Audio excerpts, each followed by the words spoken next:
বেশ বুঝতে পারছি সবাই আমাকেই সন্দেহ করছে, কথাগুলো আমাকেই শুনিয়ে শুনিয়ে বলছে। কেন? কিছু প্রমাণ পেয়েছে নাকি? ছোট মা, সবাই হয়তো এখন আর এই ব্যাপারটা নিয়ে কথা বলতে চাইবে না, কিন্তু তুমি বলেছিলে যে এই কাজটা করেছে তার উপযুক্ত শাস্তি হবে, আর আমি চাই সেটা হোক। থাক অব্র, এখন এসব কথা আলোচনা করার সময় নয়। আরে বাবা, অলি ফিরে এসেছে, এটা আমাদের সবার কাছে খুব আনন্দের বিষয়।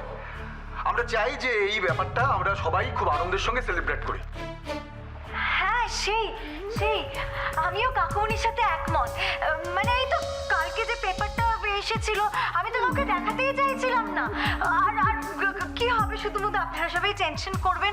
তার থেকে বড় কথা, আত্মীয় স্বজন আর কি, ওই 2-4 দিন একটু কথা শোনাবে, তারপরে তো চুপ করেই যাবে না? হ্যাঁ হ্যাঁ হ্যাঁ, তাই তো। আর কাল তো বুকের পাটা যে এবারে লোকেদের সামনে দাঁড়িয়ে ওদের মেয়ের নামে নিন্দে বন্ধ করবে।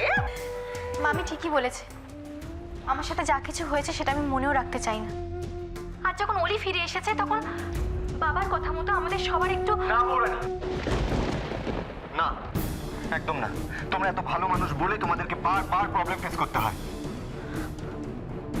আর যারা এই প্রবলেমগুলো ক্রিয়েট করছে তাদের একবার হলেও অন্তত শাস্তি পাওয়া দরকার।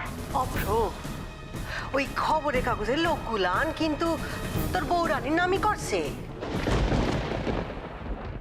অভ্র,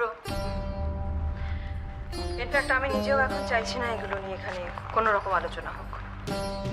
তবে হ্যাঁ, অন্যায় যে করেছে সে শাস্তি তো পাবেই, আর একদিন না একদিন এটা সামনেও আসবে, চিন্তা করো না। ছোট মা, আমি পারছি না, আমি আর পারবো না আর একটা দিন অপেক্ষা করতে ছোট মা। আর আমি তোমাকে রিকোয়েস্ট করছি, তুমি আজকে আমাকে বাধা দিও না। এটা জানাটা দরকার যে কে এই কাজটা করেছে, কে চায় আমাদের ক্ষতি করতে।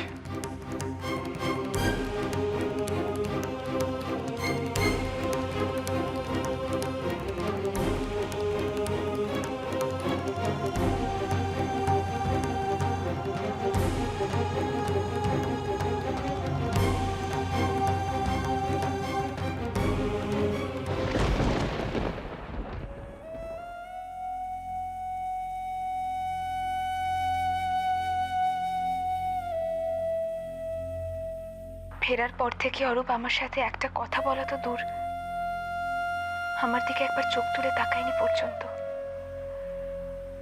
তাহলে কি সবকিছু শোনার পরে ও আমাকে মেনে নিতে পারছে না?